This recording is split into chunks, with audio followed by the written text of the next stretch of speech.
अध्यक्ष जी, भारत में आज की स्थिति के कारण ही हमें ऐसा करना पड़ रहा है। यदि हम ऐसा ना करें तो कमज़ोर हो जाएंगे, हम कायर हो जाएंगे और अपने राष्ट्र के साथ विश्वासघात करेंगे। लेकिन वास्तविकता यही है कि आप हथियार संभालें या ना संभालें, असली ताकत एकता में, इच्छा शक्ति और मनःशक्ति में होती है। हथियार लेकर लड़ने के लिए भी राष्ट्र के कार्य, हिम्मत और एकता का सहारा आवश्यक है। यदि कोई देश संगठित है, यदि इसके लोगों में एकता है, तो कितने ही हथियार इसे नहीं जीत सकते। इसलिए जब हम अपनी सेना और वायुसेना को मजबूत बनाने की तैयारी कर रहे हैं, हम सबको याद रखना चाहिए कि वास्तविक ताकत देश की एकता और हमारे परिश्रम से ही आएगी। मेरा विचार है कि हमारे लोगों में वह बुनियादी एकता है। पिछले वर्ष संकट की घड़ी में हमने उसे देखा था, जब चीनियों ने हमारे देश पर हमला किया था तो लोग कमर कसकर खड़े थे और उन्होंने अपनी पूरी ताकत से इस खतरे का सामना करने की प्रतिज्ञा की थी। वह हिम्मत बढ़ाने वाला दृश्य था।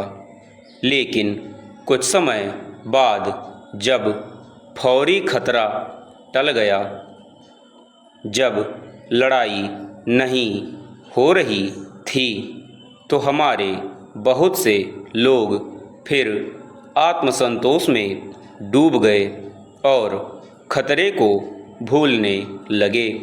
यद्यपि वह अभी भी बना हुआ था, उन्होंने अपने आप को आपसी लड़ाई झगड़ों, शिकायतों, नारेबाजी और इसी तरह की दूसरी चीज़ों में फंसा लिया।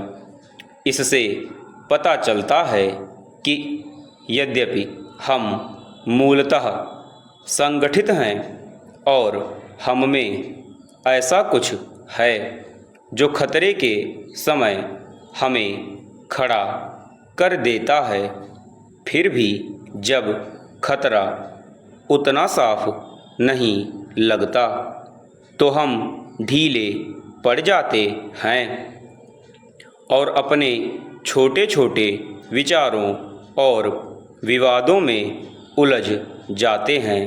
पूर्ण विराम चेंज। चीनी खतरा हमारे सामने है। यह खतरा आने से भी पहले हमारे सामने गरीबी का वास्तविक खतरा था और अब भी है। हमें इस खतरे का भी उतना ही मजबूती और बहादुरी से सामना करना है जैसे हम देश पर हमला करने वाले दुश्मन का सामना करते हैं। हम अपने राष्ट्र का निर्माण तब ही कर सकते हैं जब हम अपने लोगों को उन्नत करें और उन्हें खुश व संतुष्ट बनाएं।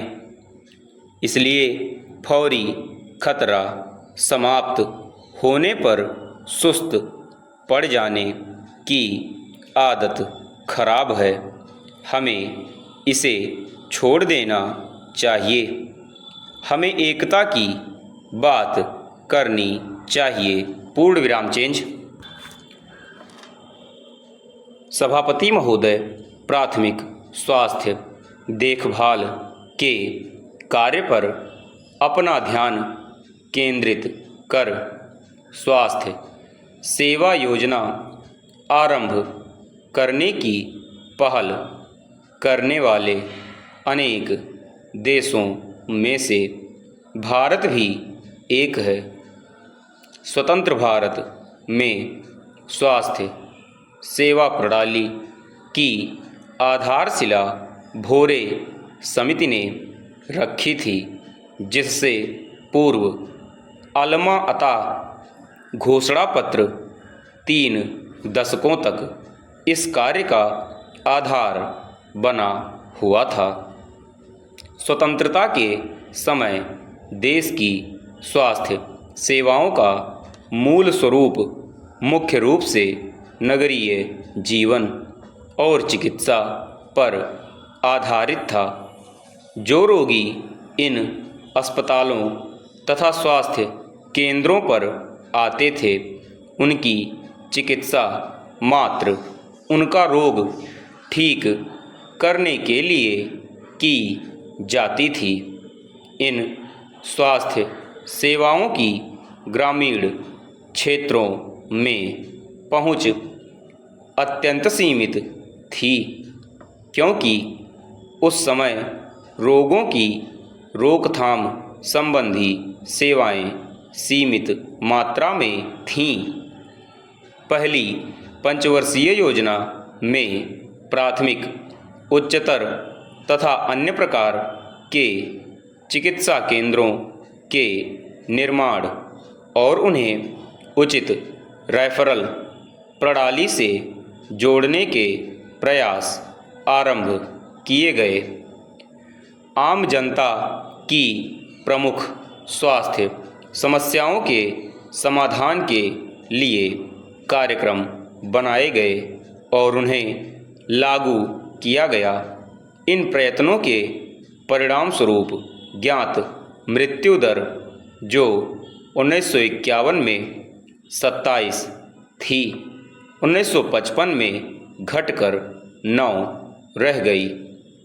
लेकिन छूत की बीमारियों और पोषण की कमी से होने वाली बीमारियों की दर में कमी नहीं आई। इसके अलावा HIV जैसे संक्रामक अन्य कई तरह के रोगों के फैलने से अस्वस्थता दर बढ़ी। पूर्ण विराम। पिछली 9 योजनावधियों में पूरे देश में ग्रामीण प्राथमिकता स्वास्थ्य देखभाल के मूलभूत ढांचे का निर्माण किया गया है। पर्याप्त मात्रा में उपकेंद्र तथा प्राथमिक चिकित्सा केंद्र बनाए गए हैं, जिससे 9वीं योजना के अंत तक राष्ट्रीय स्तर पर जो मानक इस बारे में बनाए गए थे, वे पूरे हो जाएं। पर्याप्त मात्रा में सामुदायिक स्वास्थ्य केंद्र स्थापित करने के प्रयास किए जा रहे हैं, ताकि ग्रामीणों को प्रभावपूर्ण आपात सेवाएं उपलब्ध हो सकें। लेकिन इन मूलभूत सेवाओं में प्रायः कर्मचारियों की कम संख्या एक बड़ी बाधा रही है और प्रमुख कर्मचारियों की कमी से स्वास्थ्य तथा परिवार कल्याण सेवाओं एवं प्रमुख राष्ट्रीय कार्यक्रमों को प्रभावशाली तरीके से लागू करने में कठिनाई उत्पन्न हुई है। एक समस्या और भी है, और वह है इन 3 स्तरों वाली स्वास्थ्य सेवाओं के बीच कारगर निर्देशात्मक सेवाओं की स्थापना। कर्मचारियों की संख्या को भी निर्धारित करने की आवश्यकता है। समाप्त।